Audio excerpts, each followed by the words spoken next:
Once again, a very good morning, ladies and gentlemen. To all our distinguished guests who are outside this hall, I'd humbly like to request all of you to kindly come in and join us. We also hope that you've been able to get your morning cup of tea and coffee and now feel energized for the second part of the forum, Partnering in Sustainable Infrastructure. We now want to begin the second half of the forum with a recorded message and presentation by Dr. Nelson, CEO of FIDIC. So I'd like to request for all your kind attention towards the screen, please.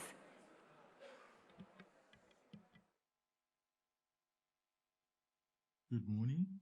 It's a pleasure to join you at this particular 46th convention. I do understand that the convention is in Nepal. Unfortunately, I'm unable to join you, but I bring you greetings from the FIDIC President, Catherine Karakasani from Canada, and the rest of the board. My name is Nelson Ogunshaki. I'm the CEO of FIDIC, and it's a real delight to be able to join you at your convention.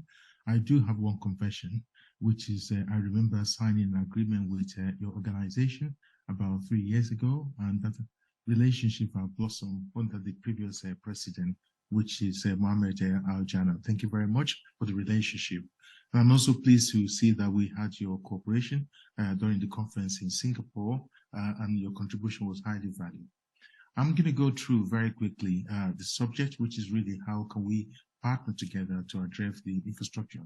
But before I do that, I think it's important that I just to give you a very quick pit stop on FIDIC and give you some background into that.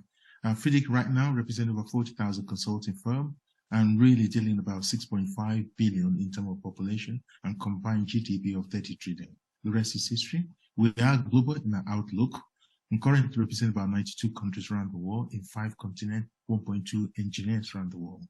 The structure of FIDIC is what people always wonder. We are based in Geneva, but within that, we have regional dimension. We have, national, and each nation, we have member associations who are members of FIDIC, but ultimately the beneficiaries are really the firm, the consulting firm in the industry, and the number of people which we get involved with in terms of corporate social responsibility, both REDA, WaterAid, COSAID, and Oxfam, and United Nations. These are people we deliver relationship with. In terms of our governance, you probably gather, we have quite a number of people in our governance structure. We have a committee that produces all our documentation. But over and above that, our board are made up from 9 people from different parts of the world. You never have 2 people from the same country. And our greetings is really from Catherine, which is the current president, and the first lady president. And I'm sure that our presence will be felt over the next couple of years as she becomes president. Looking through the big issue, the global drivers, as we know, every country, every continent have to deal with politicians. But there are more than just politics. Infrastructure and building sustainable infrastructure is critical. We rely on government for the politics, for the policy they do make. But beside the politics and geopolitical issue, there are a number of issues that impact our industry. Currently, we've just come out of the issue of COVID. We went through issue about, energy shortage. We talked about supply chain crunch that came out of that. Now we still have a lot of what I call geopolitical issue. But against that backdrop is the need for sustainability. Our industry is consolidating. You can see the sign, and there's the pressure across different areas. The key point for this slide is that whatever we do in our sector, we cannot overlook the impact of the political implications of what we do, either in the planning, the development, the investment, or where the funding comes from. So we need to be mindful of that. Moving on, the big issue for us is about the global driver, tip of the iceberg. We've gone through a lot, and the industry is changing. So we've just picked up a few points that I think will be relevant to you. One is the new social contract and behavior between people working, which means after the COVID, people are looking at different challenges.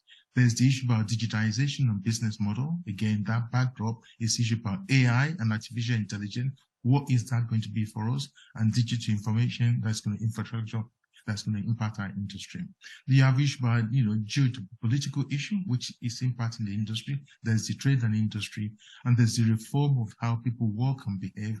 There's the health and vaccination issue, which continue to be a challenge. But more important is the issue of climate change and sustainability goal, which is one of the reasons why we are really discussing the issue. What this means is that, are we in a new world? What does the world need? And has the world changed? And how's the building that we need in the future is going to change? The infrastructure, the vehicle that we use is going to change. All of this is causing us to change. And we will need more infrastructure. And how does that infrastructure get greener? This is a big issue that we need to look at. There's a capacity element for the industry, and there's the issue about technology. And on top of that, domestic versus international. How is that going to work? And are we going to fly more or fly less? But over and above that is the issue about the new world. Do we need to go green and go greener? Big challenge for us. But in the spirit of partnership and public-private partnership, we know for sure there is a need for collaboration across the world and across the whole of the business case that you look at, and whichever part of the business case that you need to look at in terms of investment, be it in the finance, in the structure, in the contract side, and the risk element and the political side, we need to find a way to work together across the whole of supply chain, from the designer to the supplier to the contractor and to the operator of asset. Moving forward, tomorrow's growth, what does it mean? We are talking about sustainability development goals. The story is not new. It's been going on since 1924. And even as I tweet in 1979, you can see the challenge that we need to achieve, a reduction in the ozone layer. This challenge continues to have us, and it's something we need to deal with.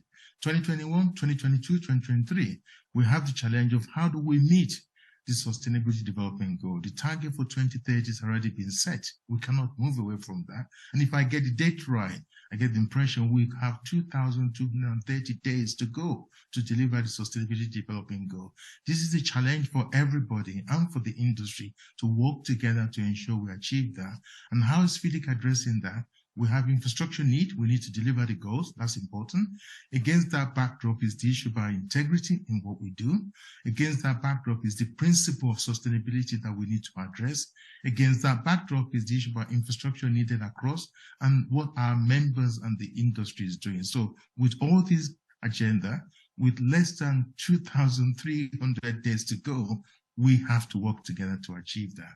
In FIDIC, everything we do is around the whole concept of what is the OECD asking us. The G20, they set out 6 principles of quality infrastructure. Everything we do, whether it's the contract, is the training, is the partnership, is the membership, or issue to do with our event or news, or issue to do with the global delivery issue, we are all talking about how do we deliver the infrastructure that is required in the future. Going forward, we've produced a number of papers which are collaborative paper. You're welcome to have a look at it, to download it. And these papers are really looking at different things, from the gap in infrastructure to issue about cybersecurity and how do we actually address the challenge that we have. We welcome partnership with your organization to help us to address this challenge, and you're welcome really to download by acting through the QR code there for you to download all the information. They're available on our website free of charge. Moving forward, we created the Global Leadership Forum to address the challenge of the infrastructure, and particularly this theme of collaboration. In the Global Leadership Forum, we've got contractor there, we've got investor there, we've got financier there, we have various parts, supply chain, inbound. So we want to drive forward a collaborative approach, and we do believe that this would be appropriate for your organization, your member. Please, if you have not joined, feel free to approach us or tap onto the QR code. You can join. And these are global C-suite leaders around the world, bringing them together to help us to shape the direction. Now, the subject here is looking about getting to net zero. Yes, we've produced a paper in collaboration with EY that looked at the gap in infrastructure, and that paper is available. It talks about there is a gap of about 61 billion that need to be funded. There is net requirement for 139 trillion investment that is required over the years. The question is, how do we deliver that? And when you look through that report, it talks about energy is the big area, but it's also about industry and others, and transport and all of the services that we need to look at. We, as an industry, need to work together in a very collaborative manner to deliver this agenda. Going forward, through the GLF, Global Leadership Forum, we produce a number of papers. One is looking at the scale of the challenge. The other one is looking at the carbon balance sheet that we're looking at. How do we measure and improve? Again, this is something we've done with collaboration with WWF, which I believe is also one of your partners. And all these reports are available to be downloaded for your record, for your use. And if you feel in the process of addressing the challenge over the next few days that you want to talk to us, we're quite happy to engage. Moving forward, we are looking at the whole of FIDIC contract, and we're asking ourselves, how do we achieve net zero in all our clauses? So among various things that we are doing in our contract, we are looking at your new Emirate book, the Bronze book, but the key one that I think is particularly related to net zero is about the TG 1323, where we're looking at net zero. Every clause that we have in our contract, we are testing them, say, how do we make them greener? We're also producing an offshore wind farm contract, and we are working on producing a new PPP contract. I hope as we go to the point where the documents are becoming ready and we need what I call friendly reviewer, that your organization can participate to give us feedback to make sure the report we have and the contract documents coming through are actually fit for purpose. Just before I wrap up, we in 2020, if I got it right, 2022, we actually went through on terms of COP26. And there was a big challenge for us that we create a climate change charter. This climate change charter that we developed was developed by our Sustainability Development Goal team through the SDG committee. And they look at it and they come up with issues as to what we need to do. And they come up with recommendation for FIDIC as an organization. How do we reduce our sort of carbon footprint? And they came up with recommendation for member association. They did the same thing for project team, including contractor and client. They talk about company as an individual. And on top of that, they talk about individual as a professional. I will encourage your firm, wherever you are around the world. Again, the QR code is there to tap into. We need more people in the industry to sign up to that. With that in mind, I believe that we have a lot to work together with. We did our conference in Singapore this year. Last year, it was in Geneva. And in 2024, it's going to be back to Geneva. I was very pleased to see Mohamed Al-Janal joining us this year in Singapore. And I would like to see more of your member joining us in 2024 in Geneva. With that in mind, I want to thank you very much for inviting us to speak, to join in this particular convention. And I want to close out by saying more greeting from our President, Catherine Kakatani. I wish you all the very best with your conference, and I'm sure the conference and conventions will be extremely successful. Thank you very much. Take care. God bless. Thank you very much, Dr. Nelson, the CEO of FIDIC, for his video message, the beauty of technology. We can have people give their best wishes and their message during events. Ladies and gentlemen, before we start our panel discussion, may I please invite on stage Mr. Ravi Singh, President of IFAWPCA, and would also like to invite on stage Engineer Birendra Pandey, Secretary General of IFAWPCA, to kindly present the token of appreciation to our keynote speaker in the first half of our forum, Mr. Tan, President-elect, World Federation of Engineering Organizations, and Emeritus President, the Institution of Engineers, Singapore. Once again, we'd like to express a heartfelt gratitude for his insightful and in-depth keynote address that surely inspired us all and also opened our eyes in terms of the various aspects that comes into play when we talk about sustainable infrastructure.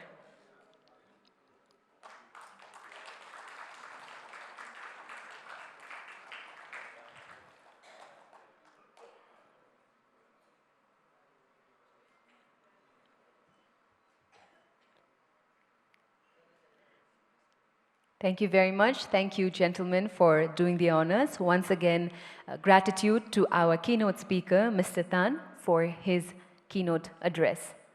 Thank you, Mr. Singh, and Engineer Pandey for doing the honors. Good morning, ladies and gentlemen, and a warm welcome to the second half of our forum, centered around the pivotal theme of partnering in sustainable infrastructure. It's an honor to have each and every one of you here today, and as we convene to dive into discussions that are not only crucial, but also imperative for our collective future. As we gather in this forum, we aim to embark on a journey of exploration, collaboration, and envisioning a sustainable path forward. The theme of sustainable infrastructure stands as a cornerstone in addressing the pressing changes and challenges of our times. Throughout our deliberations today, we hope to foster an environment of insightful exchange where diverse perspectives merge into innovative solutions. Together, let's ignite ideas, share experiences, and also pave the way for strategic partnerships that champion sustainability in infrastructure development. I am extremely thrilled to be kickstarting the second half of the forum with engaging conversations, and I'm eager to witness the insights and ideas that come out of our panelists. So without any further ado, ladies and gentlemen, please join me in welcoming our first panelist, Mr. Sri Krishna Nepal, Joint Secretary, International Economic Cooperation Coordination Division, Ministry of Finance.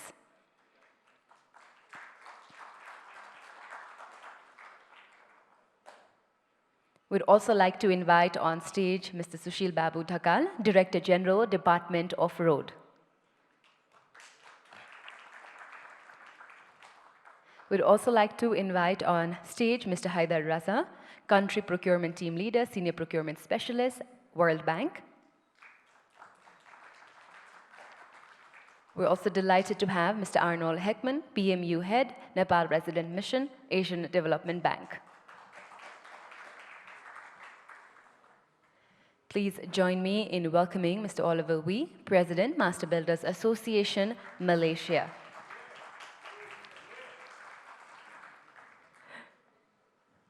And to bring out the best from our panelists, and to maybe also ask them some hard-hitting question, may I please invite on stage Mr. Anil Chitragar, social entrepreneur and president of Siddharth Inc. So ladies and gentlemen, the panel is all set, and I would now like to hand over the proceedings of this panel discussion to Mr. Chitragar. Thank you. Thank you very much, Sadisha. So let's kickstart the discussion. And so just as a small note of introduction, so the panelists, their bios are on the little booklet. And if we spend time introducing each one of you, we'll use up the time for the panel. So please go through the booklet, because I think there's a well-prepared profile of each of the panelists. Now, the topic that we have this morning is something that we can break, let us say, into three basic portions. So one is for everybody to reach some common understanding of sustainable infrastructure. And I think every time we use that name, we will all understand that it is both a means as well as an end. Right? So sustainable infrastructure as an end itself, but then also it's a means, to all the challenges that we mentioned, from climate change to others. So it's a means to an end.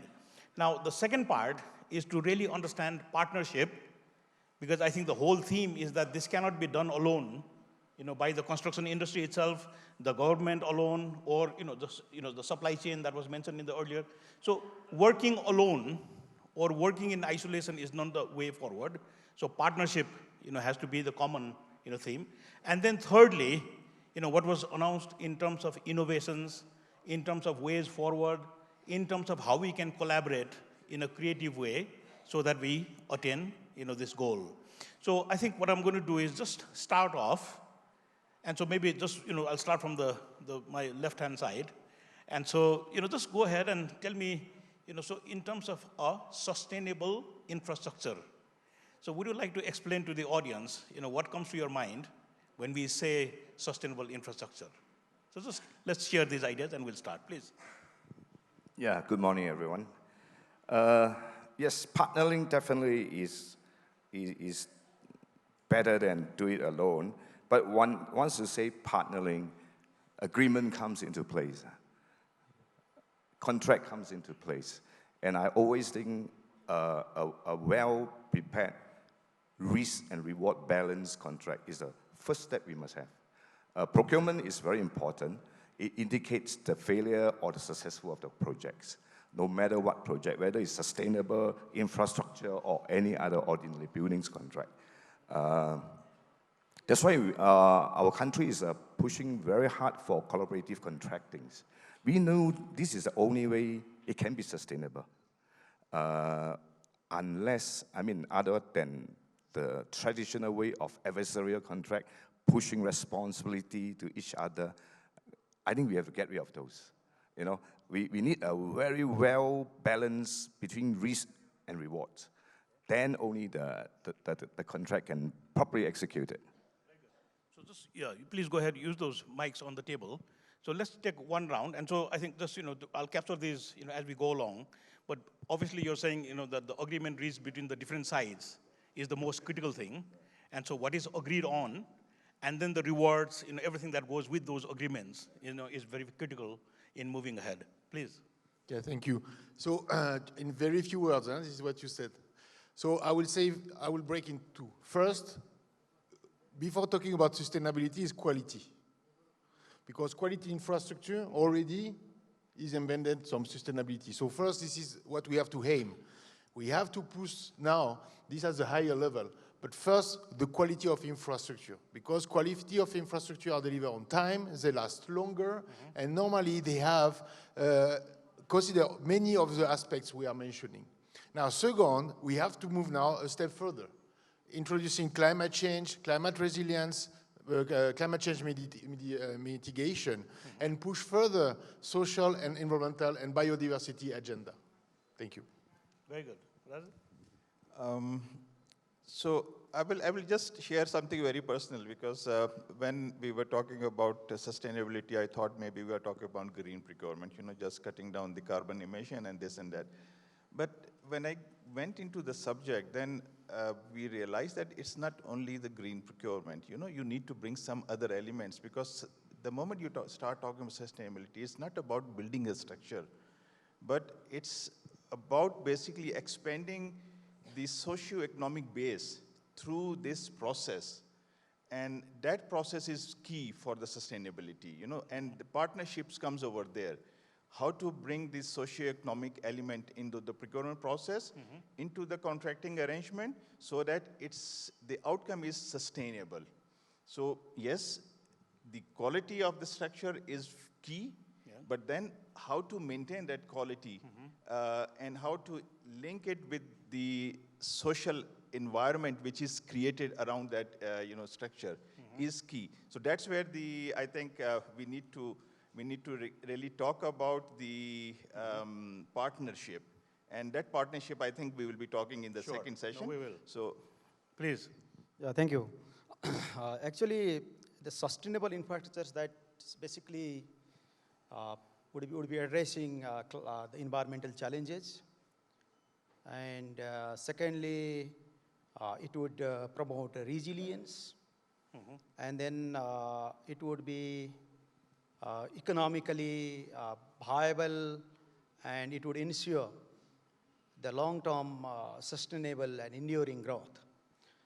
That means it would be delivered through the partnerships, through an arrangements, and it has to be equally beneficial in terms of economic benefits.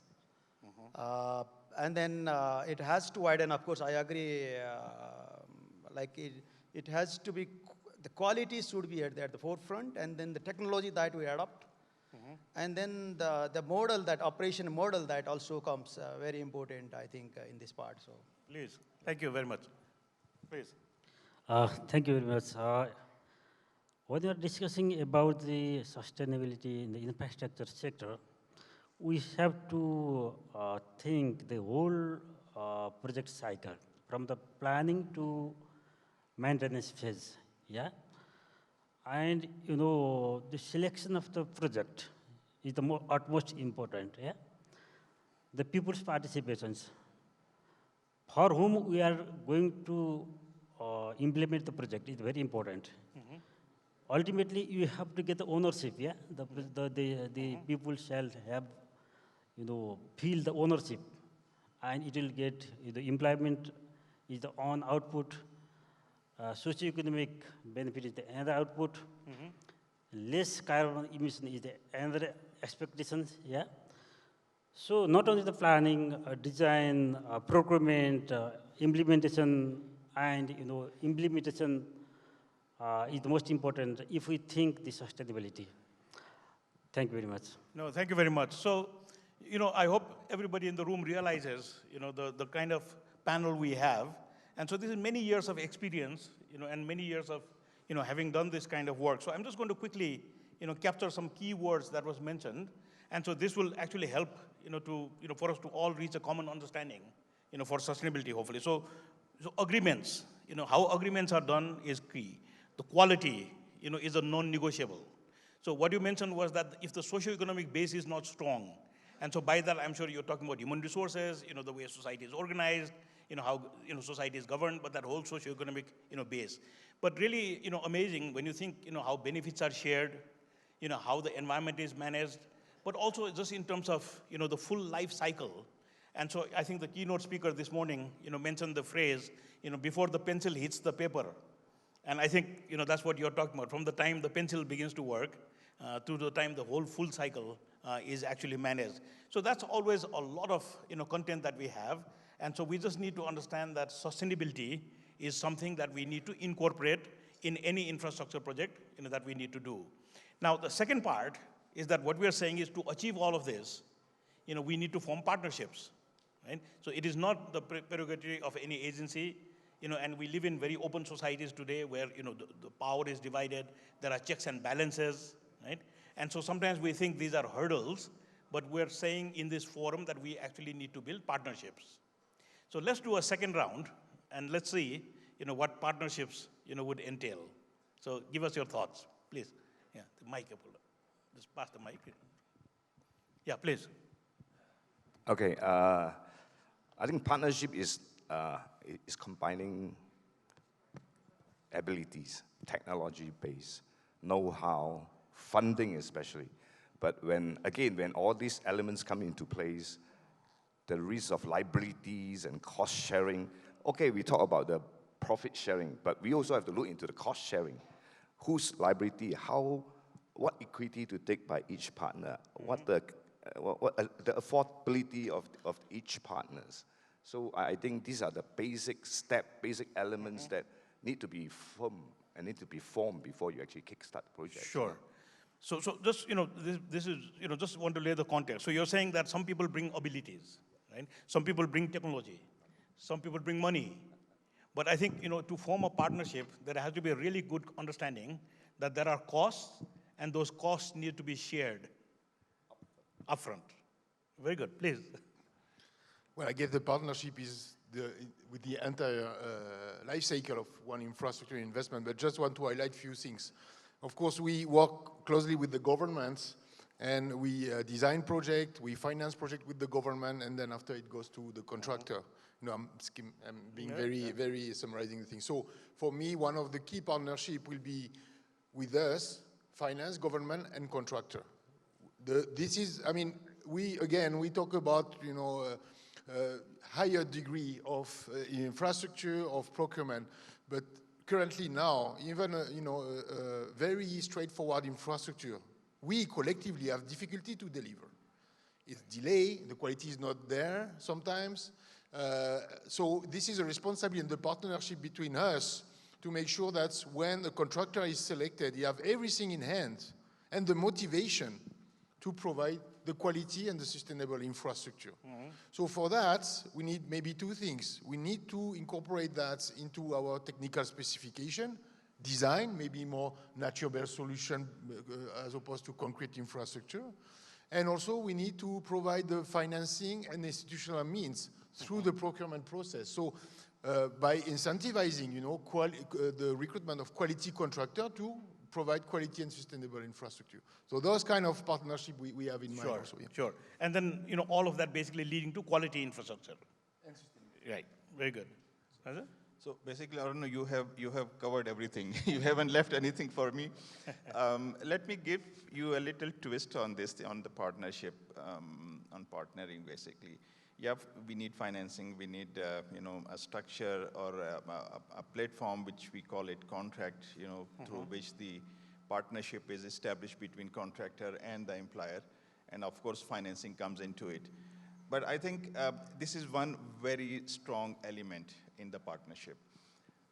But one strong element is also the society, or the impact on the society, and which actually transforms into the economical activity generation. That's what we say, that if the partnership is resulting into a direct benefit to the society, which is around that structure, that will be sustainable. You know, that will force the everybody who is part of this contracting arrangement, whether it's the employer, it's the contractor, it's the consultant, or it's the development partner.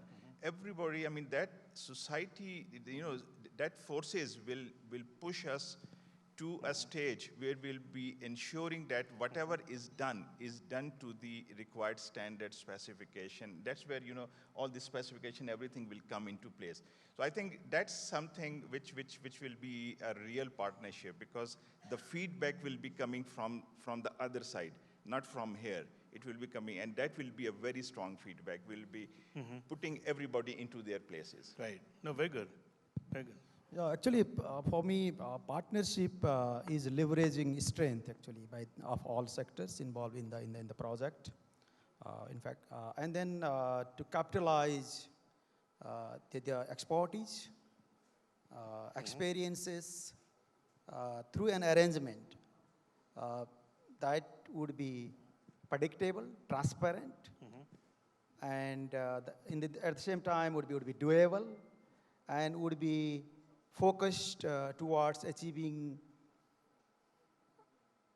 the infrastructure projects to be completed in a way that was planned, and then it's more importantly, it would demonstrate, the partnership would demonstrate the sustainable solutions through mobilizing capital, regulation, management, contract management, execution, and everything can bring together so that everyone can take ownership of that particular project, and then the society largely get benefit, and it would ensure the longer term sustainable returns. So otherwise, the partnership for what? A partnership for achieving the sustainable infrastructure in place that would serve largely to the people, to the planet, to the society. So for me, is that what I basically prefer. Please. Okay, thank you very much. Partnership is the utmost important if we discuss on the sustainable infrastructure development. You know, the research, you know, funding is the most important thing. And what is the, if we discuss about the development part of 100 projects, what shall be the, you know, memorandum of understanding between the partners? Okay, it shall be towards the sustainable development. Yeah? It shall be towards the financial benefit, economic benefit of the project. Yeah, it shall be towards the overall benefit to the user. Yeah, it shall be towards the quality product. Yeah, and it shall be towards the sustainable management. Yeah, so in the infrastructure development, you can say the contractors, the employers, the development partners, the beneficiaries, yeah, these are the stakeholders. And we have to think the best output in totality. That means it shall less impact on the environment. It has good output to the society, and the people will feel the ownership. Okay, it has very big importance if we discuss sustainability. Yeah, thank you very much. No, wonderful. So again, you know, so you can say, you know, as a facilitator, I keep on picking up these notes. And, you know, so I'll just make a small list of the things that was mentioned by the panel. So the first is, you know, sometimes we talk about benefits, but we don't talk enough about costs. And so there are risks, and so those costs have to be shared. And so partnership should be very clear on, you know, how those costs will be shared, also to mitigate, I guess, you know, to some, you know, extent. But the second thing was about specifications, right? I think, you know, it gets a little technical, but if we can, you know, really get into, you know, the specifications, the design, and then also define the means, you know, that will get us there. So the partnership will be basically defined by, you know, all the means that have to come together. Now, the third one is really interesting. It's how the benefits are generated, and I guess how the benefits are shared. Because ultimately, the way the partnership will, you know, continue, you know, over time is basically based on, you know, where the benefits are generated, but also shared, across the system. Now, a very, really specific and really good, answer to that was how we leverage, each other. And so leveraging for money, leveraging for technical assistance. So there's a lot of leveraging that needs to be done. And so if it is leveraged well, then we can say it was a good partnership. Right? So this is very important. But the last point I think is also really important because you really highlighted the word management. And so when you say the full life cycle of any infrastructure project and the ability to manage it through those different stages, so whether it's environment, whether it's benefit sharing, so then that's where the partnership really comes into play because not everybody may have the same capacity to manage the entire life cycle of an infrastructure project. So now I hope the audience understands how prominent, how important, and the kind of people the organizers have selected to be on the panel. So it's just really fascinating that in a very short time we are able to capture at least our basic understanding of what sustainability, what sustainable infrastructure is, but also what partnership could mean. Now, as we gather in Kathmandu, I think one of the things that will come across in this is sort of the innovations that take place, the knowledge sharing that has to take place. And so being part of a bigger forum often means not having to reinvent the wheel, at least across this region. And so when you are asked or invited to be in a forum like this, what would you like to say to the audience in terms of the value that we can create by sharing innovations or knowledge? And if you have some examples that you would like to share with the audience, just in terms of how we might move ahead. Shall we? Please. Sharing a good thing is one of the so-called the discussion area, but sharing a bad thing is also very important. Sensitivity analysis, what is your own capacity? Where is your limit? Don't overcommit, That's why we are looking for partnership. I think risk evaluation is one of the key areas before anything you can kick off. You got to select your own partners, suitable partners, before you actually can commit to any so-called projects in terms of partnering, and. This is a vast subject. Yes, yes. And I think, when people, go to these forums, I'm sure they have some expectations of, what we can get by actually being part of these, platforms. Yeah. So innovation, there's plenty of room for innovation. First, as we mentioned, we have to fix the basics, principle. That's still not there now, so we have to work on it. But in terms of innovation, yes, in many aspects, we can introduce innovation. Just give you some example. In a procurement, for example, how we develop bidding document or design that will deliver sustainable and quality infrastructure. So how we introduce more qualitative criteria in the bidding process to attract good contractor, how we make some technical specification is not very technical word, it's just to mention the fact that those technical specifications will lead to more green and more sustainable infrastructure. And for that, we have to also work with the contractor also to develop this capacity. So those innovation, we are working now to introduce more and more, and we are now in Nepal, so we work with the government to see how we introduce those sustainable procurement and merit point in the procurement system, in our also procurement system to deliver. Now, just two more things. How we can also create innovation. Creating innovation is on the design. As we mentioned, the design itself and the planning will create the innovation. So, but we have to be careful. If it's too innovative, it might fire back. And on the finance also, how we are talking about climate change and climate resilience, how we can provide the financing mean to make and to help also the governments to make infrastructure resilience, providing more concessional loan, more grant, more technical assistance, because this is a huge task. So this is the innovation maybe we can work and bring on the table. Thank you.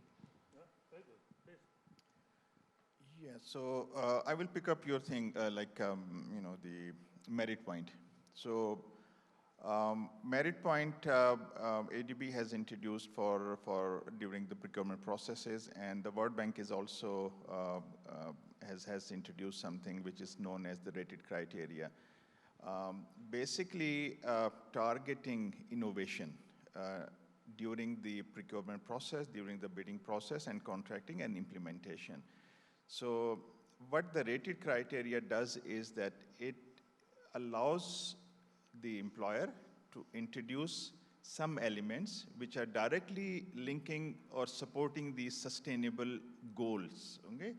Like, for example, you want to introduce something like you want to say that you want to support the local contracting industry.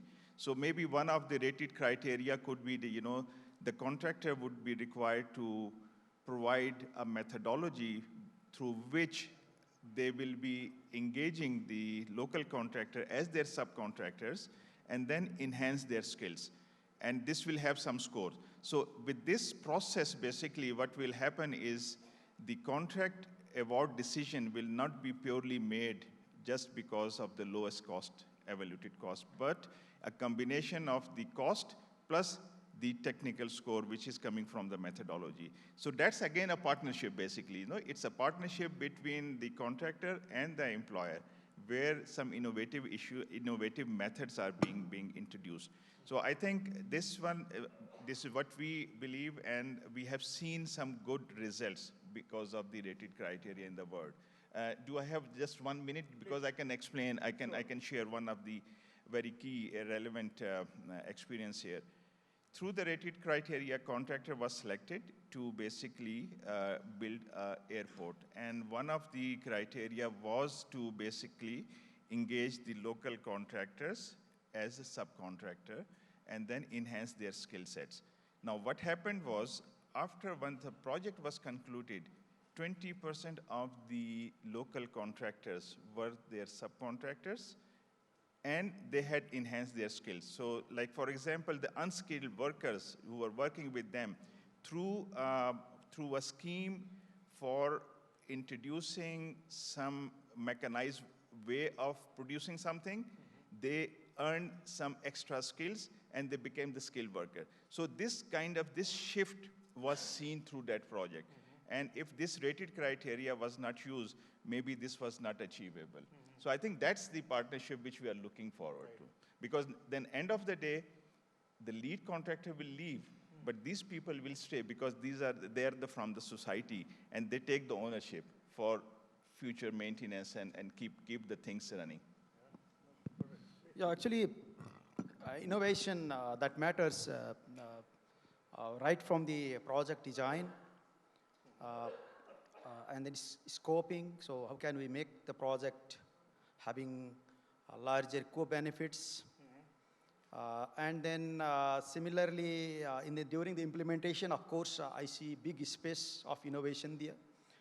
How to select the good procurement method, good contractors in place through the good qualification criteria, and then also maximize the impact, the efficiency through innovation. And I also see the space of innovation in the mix of financing itself. So it could be technical assistance, grants, concessional resources, government counterpart funds. And then we can have an arrangement, financing framework that could reduce the effective cost of the project and then maximize benefit. So at the same time, we can have the technology to be applied during the implementation. So we have several environmental, social standards, safeguards, and we can be efficient in that part, innovative in that part. And to the core construction activities, the design, we can have a design that reduces loss in terms of maximizing benefits of its investment. So I see several areas, and then that would ensure the longer term sustainability, financial viability of the project. Otherwise, if you will not be efficient enough during the implementation of the infrastructure project, and then that you might have been somehow be overly investing, and then the rate of return could be compromised at the later part. So the sustainability to be ensured right from the beginning, having a lot of insights and leveraging a lot of technology. So the technology enabled infrastructure, that remains ultimately the sustainable. So that's innovation, I see the biggest space there. Thank you very much. If we discuss about the innovation in the infrastructure development, first of all, we have to think the potential effect of climate change, and we shall start from the design.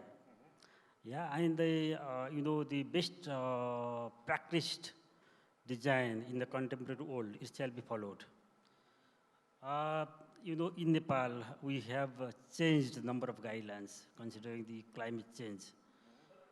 And as discussed, the procurement is the most important, and it shall be transparent, unbiased, yeah, and ultimately the output should get, and the e-procurement is widely accepted, yeah. Evaluation criteria is one of the most important thing in the procurement. I fully agree with them, and the merit-based evaluation criteria is on option, and the criteria shall be formatted in such a way that it shall lead the project towards the sustainability. Like the, women's, representation, yeah, we can put such criteria. If the women's representation is there, then the document, the proposal will get high marks, yeah, in this way. And implementation, yeah, in the implementation, the value engineering is the most prominent issue, yeah. We have to open the contractor. They are free to propose the new technology, yeah. If there is new materials to be emerged, then we have to free the options, yeah. And ultimately, in the maintenance, it may be performance-based maintenance, yeah.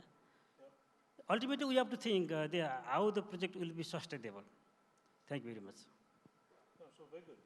So just again, just to capture the key, areas, and so sometimes, the value of, coming together, into a common forum like this is to really, to be able to share and to, understand innovations. But some key things I just wanted to, highlight that the panel mentioned. So one is, of course, moving ahead, while realizing your limitations, right? And so I think, there are limits to everything, right? There are, things that will prevent things. And so, sort of pie in the sky or, starting with, unexpected expectations or managing them would become a key, thing here.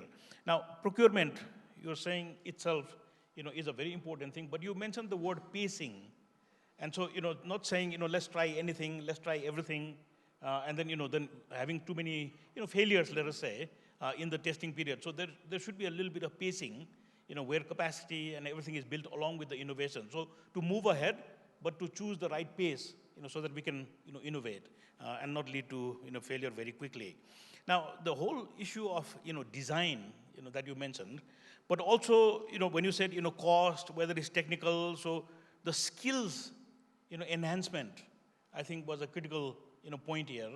Because as we innovate, you're saying that there are new skills that have to be learned.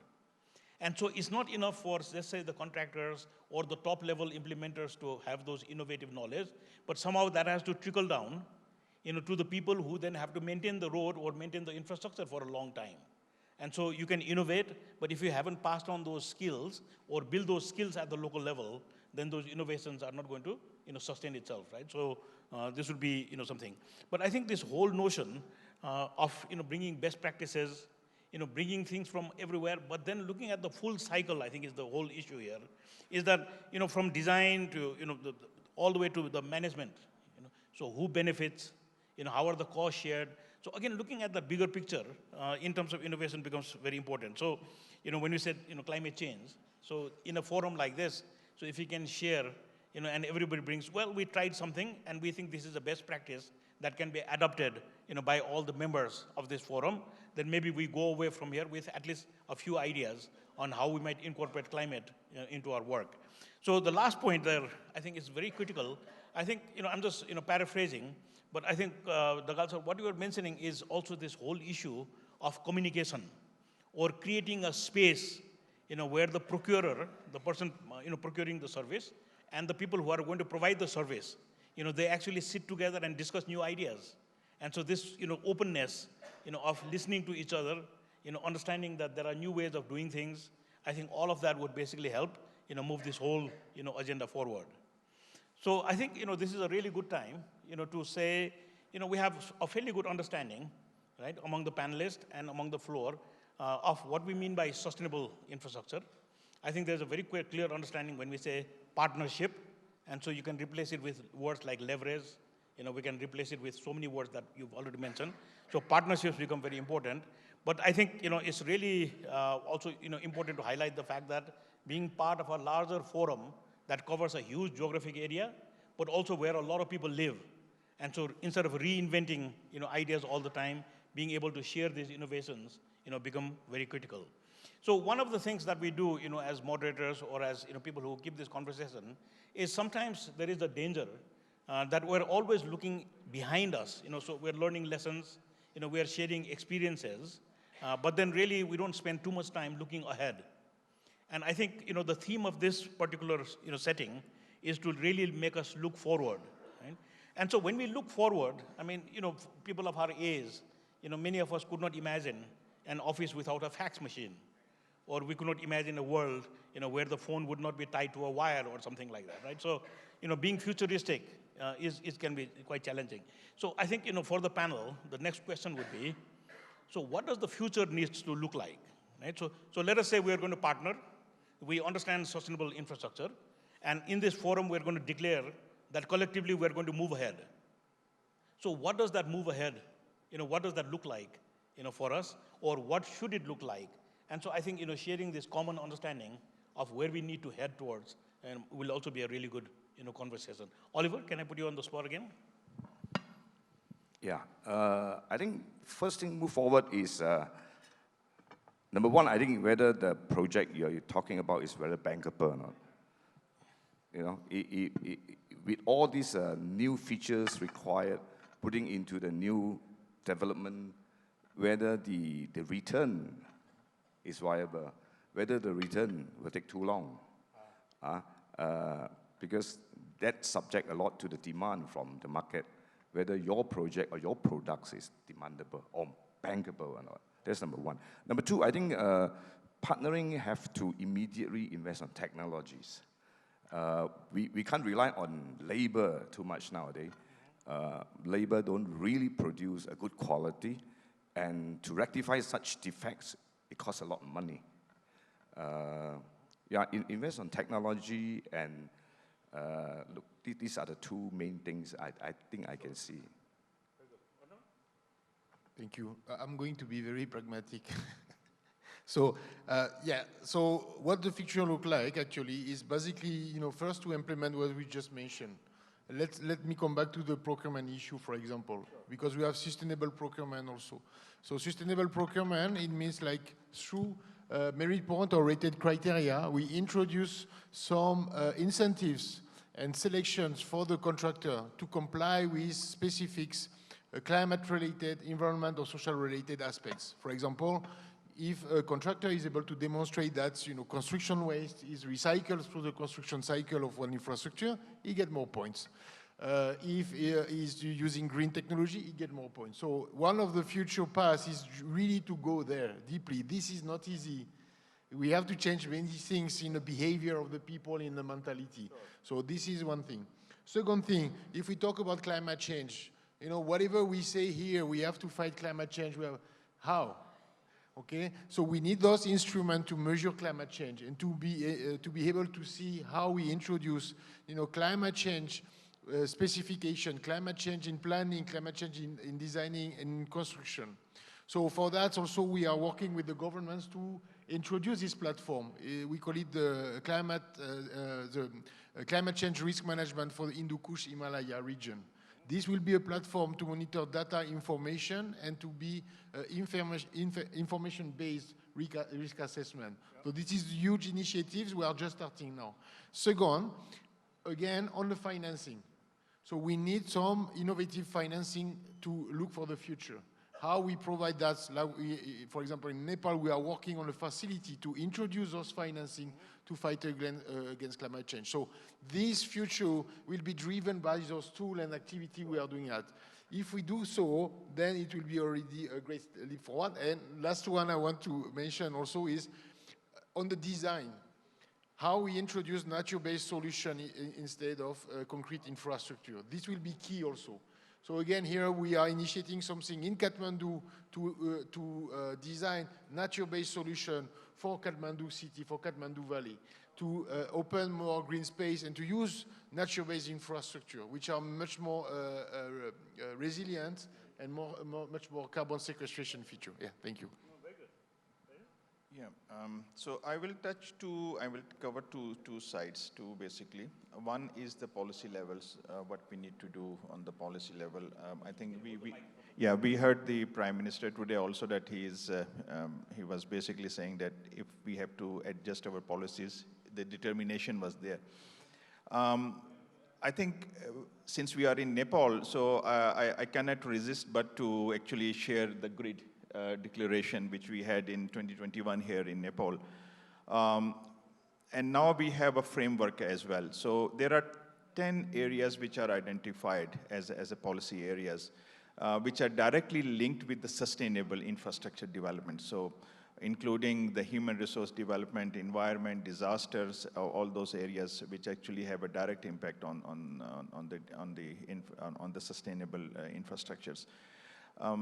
So I think the key here would be we need to really see whether the government's current policies are supporting those directions or not. If not, they need to be adjusted because it will directly impact the contracting market as well.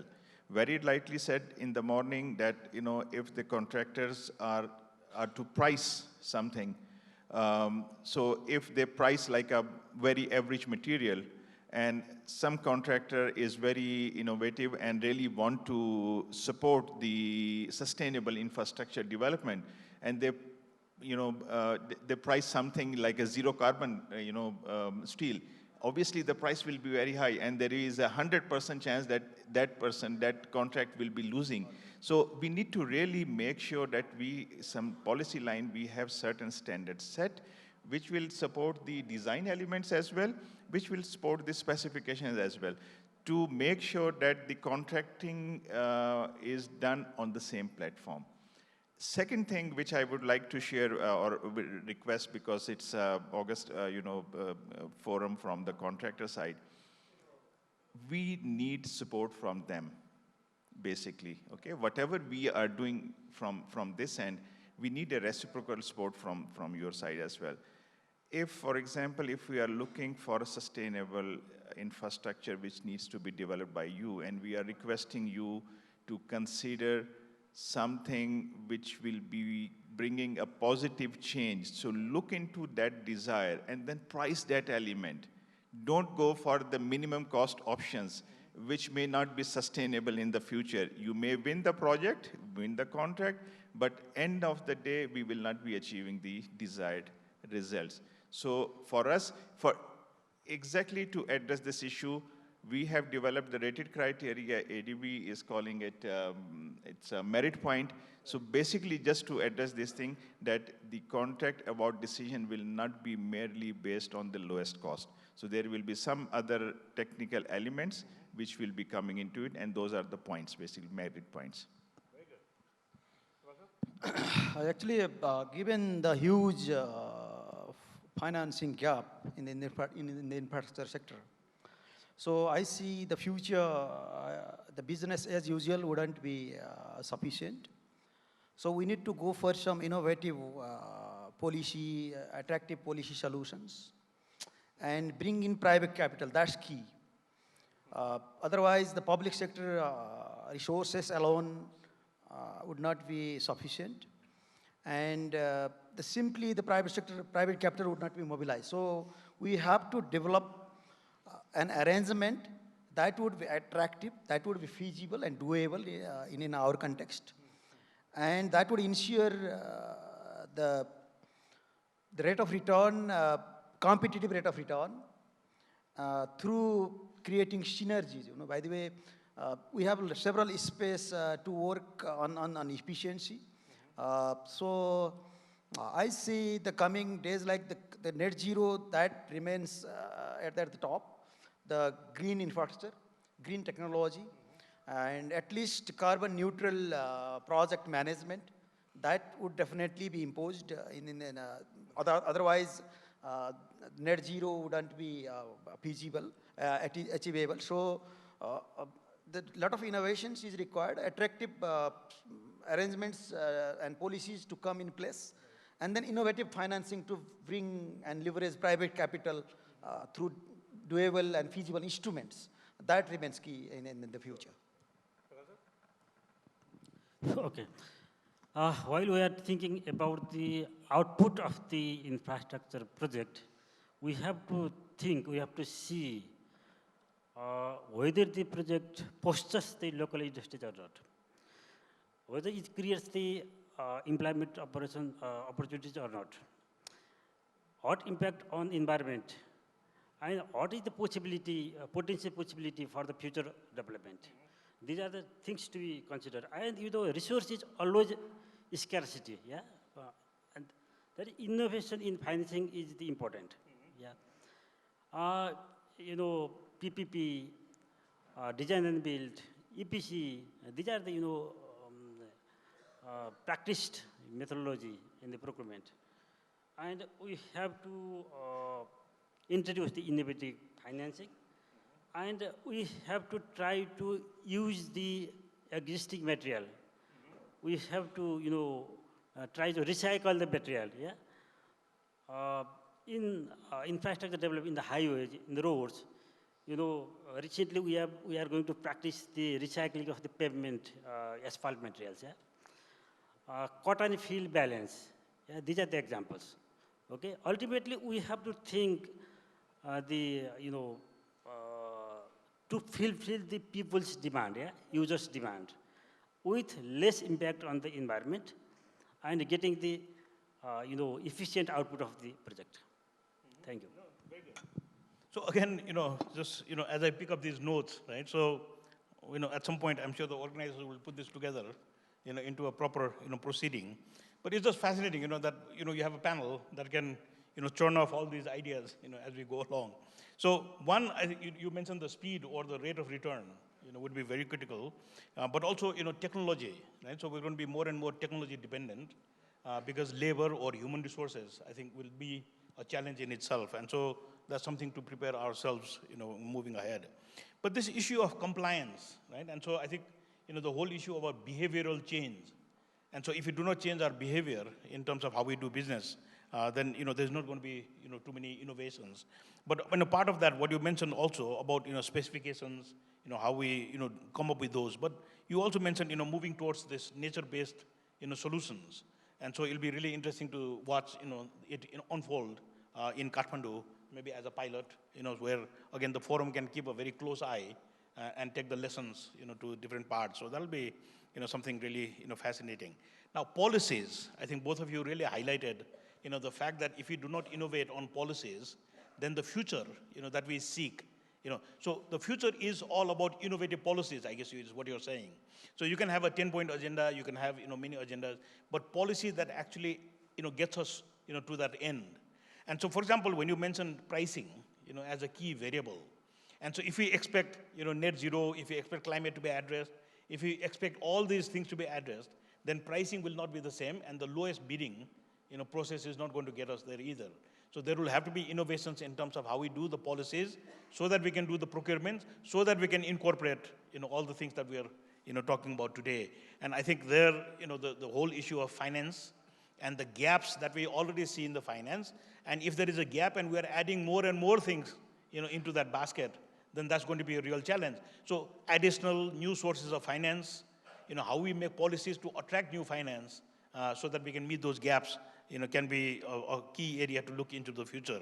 But I think, the last point that you made is for all of us to accept that things have to change. And so maybe recycling will be part of how we do business, right? Or, you mentioned innovations in terms of materials, in terms of, the whole, so putting, say, the carbon as part of, how we manage, the whole system. So I think all these points, basically lead us to quite a clear understanding that if we partner together, then sustainable infrastructure is possible. And so this is what we desire, for both the people as well as, for the planet and also for the region, that we represent. So maybe we can do one last, round here.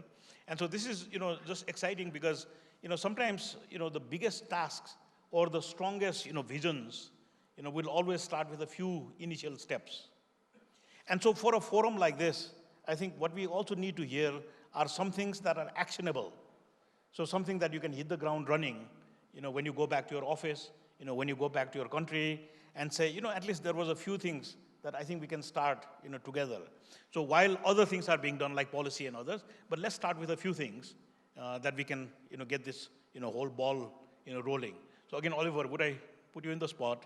So just some thoughts that you want to share with this audience about here are a few things you can do, hitting the ground running. Please. Yeah, thank you. I think very important is a gentleman, my fellow speaker there, talk about policies. Policy is always an issue where policy is making in a silo way, where even different ministry has different ministry KPI. But it so happens that the policy is not making at a macro level. So it doesn't apply to all, but it only apply to own ministry. So promoter or contractor or developer always fighting red tapes. You can get approval on this side, but you can't get from the other side. It's just because of policy is not the policy wasn't made at the micro level, at the macro level, I mean. So I think the first thing that making policy is very important. And the other thing is the stakeholder of the industry. Industry stakeholder have to move together. If if few of them are not agree to certain policy that has been formulated and they refuse to move, and I can tell you that nothing will move. It happens in our country, certain technology that we think is very good, it's just because that a certain stakeholder are refused to adopt it. So we've been trying the last 5-10 years, but there's no result. Even though certain incentive has been given, but it just can't move because the stakeholders are not in agreement to do the same thing at the same time. These are the very important things. I would say, let's be responsible and committed. Maybe this is the first things we need to do and get ready. So for contractor, let's get ready. For us, let's get ready. For everybody, let's get ready to be open to the change. Now, the first steps we should do is actually to start in motion what we just mentioned here. This will be the first steps. Have a better understanding of climate change, have the political, policy, finance, technical tool in motion. We didn't talk about digitalization, but I'm sure digitalization have a big role to play. So let's put those things in motion because it takes such a long time to materialize. So this will be my... Yeah, so basically, we need to start accepting the issue and the problems. So, and without the acceptance, we will not be able to do or get away with any policy which is not helpful. So let's accept from both sides, from this side, from that side, that something needs to be changed. And that change needs to come through first policies and from the acceptance from the market as well. So it's a reciprocal thing. So acceptance and the policy change, I think, will help to move forward. Actually, at the end, this is all about investment, by the way. So we have to follow the basics of investment.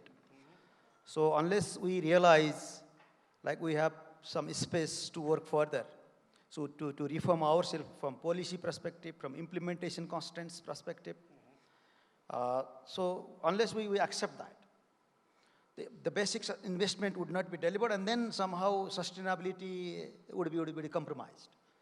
So I would suggest, like I would emphasize to follow the basics of investment, be cost effective, try to optimize the returns, and then compliance. And more importantly, I think you cannot avoid all these emerging issues of climate, and then environment, social, and then many other things like you cannot, and then quality. So you cannot compromise all this. So you try to internalize all those things on your corporate culture, your implementation methods, model to adapt it so that your investment would deliver. So this would be a takeaway for me. Yeah, thank you very much. Again, I start from the acceptance. Yeah, it shall be technically acceptable, socially acceptable, environmentally acceptable, economically acceptable. There is no option. And in our case, especially in our case, the sustainable financing is very important. And well accepted procurement is another important thing. Yeah, we shall not trial. We have to adopt the well accepted, well practiced procurement methodology. And innovation and technology in the supervision and management. Okay? Yep. And ultimately, I want to focus, there shall be the assurance of the funding for the maintenance. Only the project construction is not the big thing.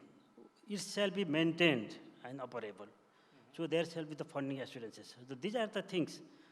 If you assure, then the project will be sustainable. Thank you very much. Very good. So let me just capture those key points again. So I think this whole culture of working in silos, right? So I think this is very clear that we cannot work in silos anymore, and so the silos have to be opened up. But also you mentioned the whole notion of stakeholder engagement. So unless we bring all the stakeholders together, you cannot leave people out of this process, because so in the future if you don't do that, then we are stuck sort of in the vicious cycle.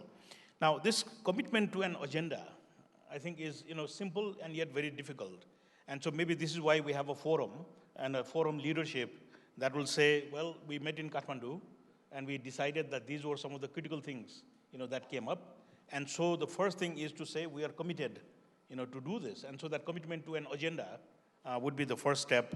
But I think you also mentioned that acceptance, and so not being in a sort of perpetual state of denial, or saying like let's procrastinate it because until it happens. I think many people, especially young people, realize around the world that climate change is not an agenda for the future, but it's already happening, right? So it's actually, we need to talk about climate change in the past tense now, and so this acceptance would go a long way. Now investments, I think this keeps on coming up, and so this is also where what Raja mentioned about having the market or the reciprocity is very critical. So there can be a supply of this agenda or a supply of ideas, but if the market doesn't reciprocate, right? So the reciprocity has to be an integral part of moving ahead, and so both sides have to be do. So in Nepali we have this saying that you need two hands to clap, and so you're going to clap with one hand. So I think this comes up very clearly. Now the next 3 points I think were very important. So one is, if we do not increase the resource pie, so the bread has to become bigger, the resource pie has to become bigger. And so if infrastructure is our aspiration, then allocating resources becomes very critical. But the second thing also you said, there are opportunities to optimize. And so if we start this notion that we need to optimize as we move ahead, so there could be some resource freed up from optimization.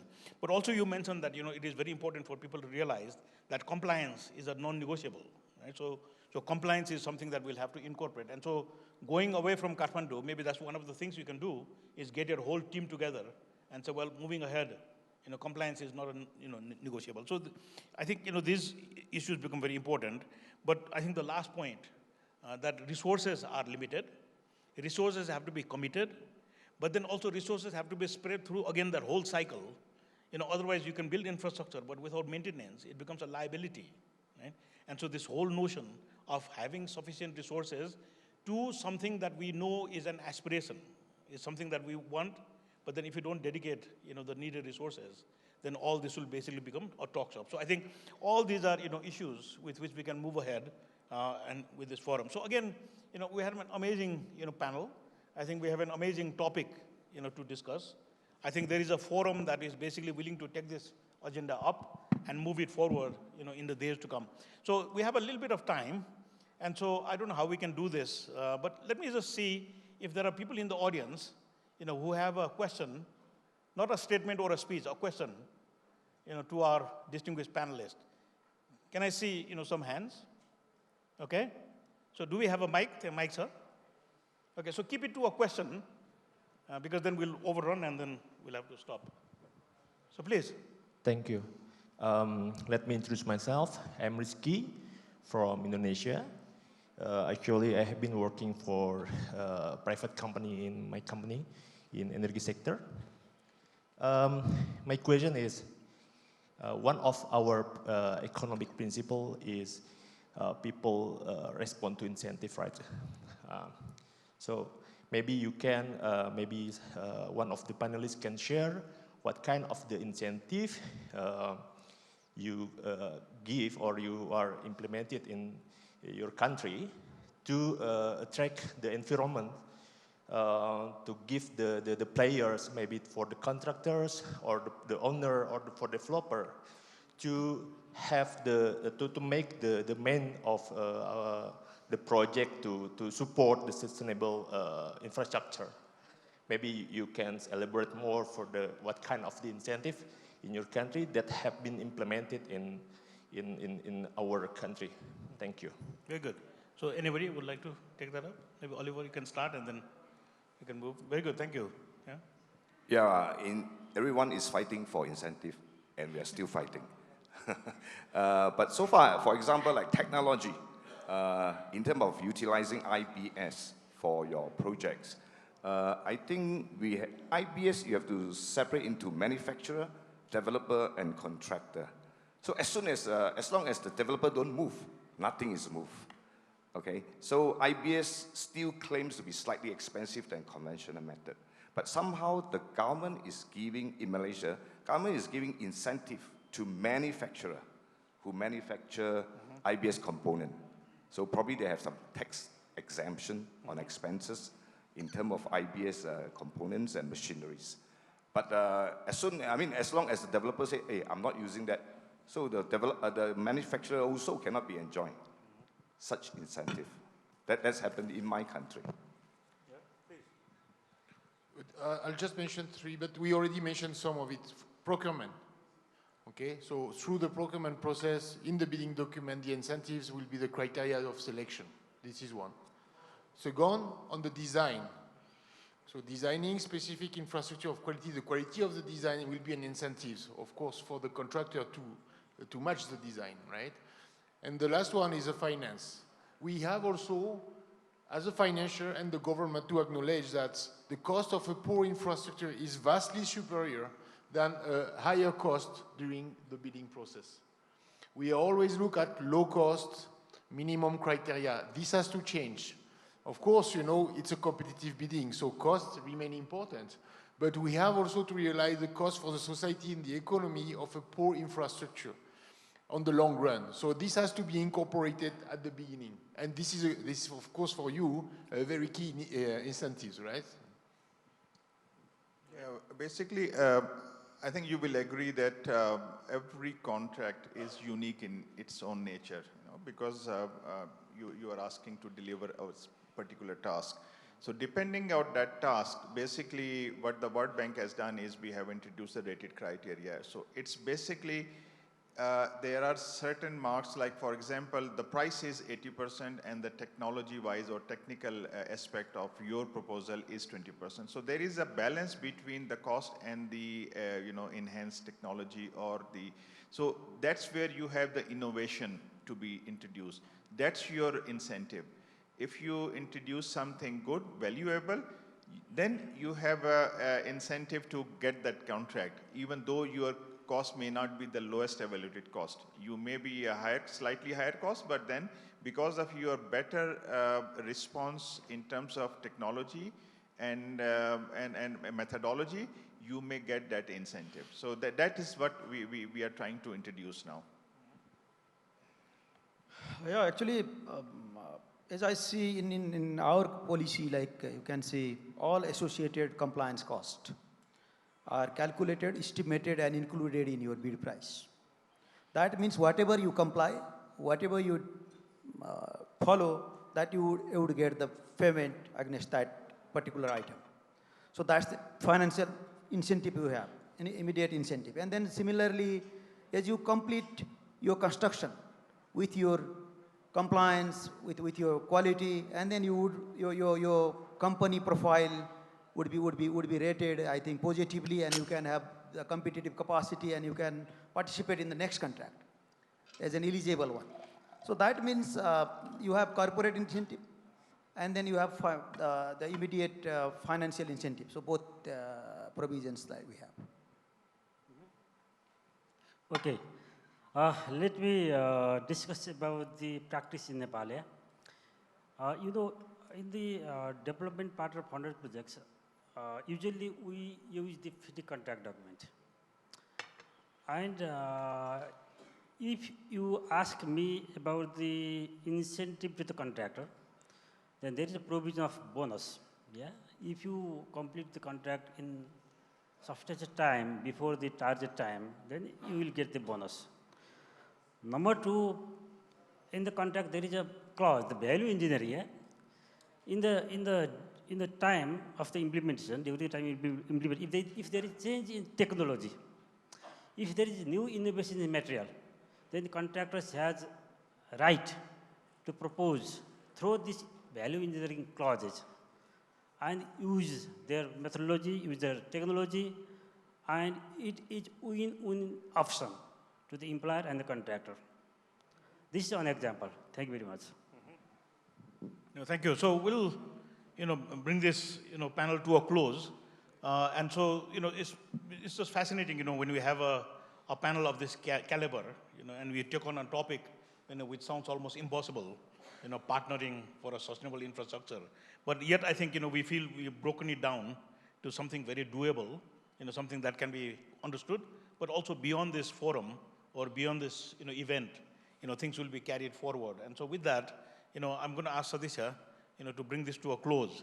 And so, you can see I'm wearing a fancy watch to make sure that it ends on time. And so, it's just good to have a wonderful panel, that, gets to the point, says what they need to do, and then we can all end on time. So this is a good way to bring it to a close. Sadisha? Thank you very much. I think we can all give a thundering round of applause to the fantastic moderator and the panelists for highlighting some key aspects when it comes to partnering in sustainable infrastructure. Thank you to all our panelists and to our moderator as well. May I please request our president, Mr. Singh, to kindly join us on stage along with Engineer Birendraj Pandey, Secretary General of IFAWPCA, to kindly join us on stage and present these token of appreciation to our panelists and our moderators.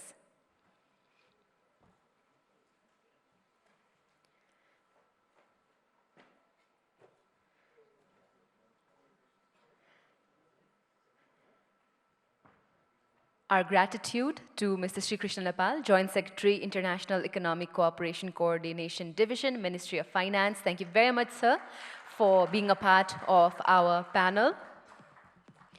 Thank you to Mr. Sushil Babu Dhakal, Director General, Department of Road. We'd like to extend our gratitude to Mr. Dhakal for sharing his insights in today's panel discussion. We'd also like to thank Mr. Haider Raza, Country Procurement Team Leader, Senior Procurement Specialist, World Bank.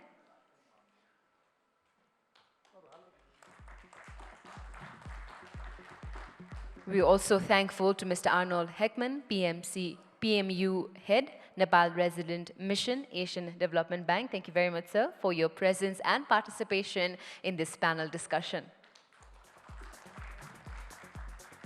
We'd also like to thank Mr. Oliver Wee, President, Master Builders Association Malaysia. Thank you very much, sir, for your participation in the panel and for sharing your insights with us in this panel discussion.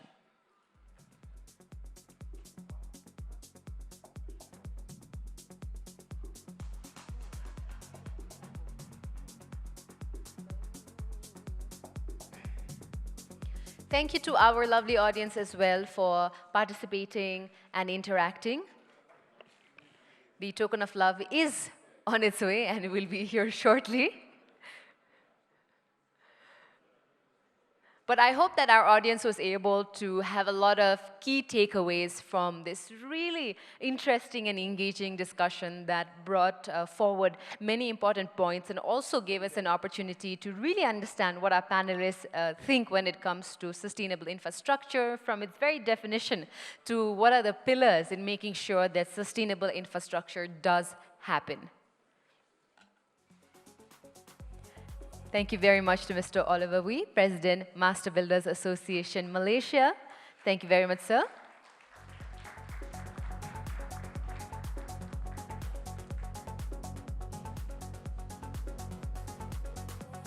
And our gratitude to our moderator for this panel, Mr. Anil Chitrakar, as well, for fabulously bringing together our panelists and their thoughts and highlighting and really, really shining the spotlight on partnering in sustainable infrastructure.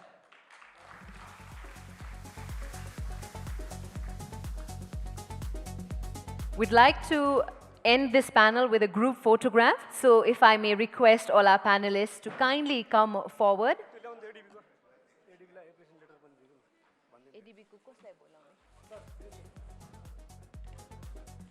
A group photograph, so would like to request our panelists to kindly join us on stage.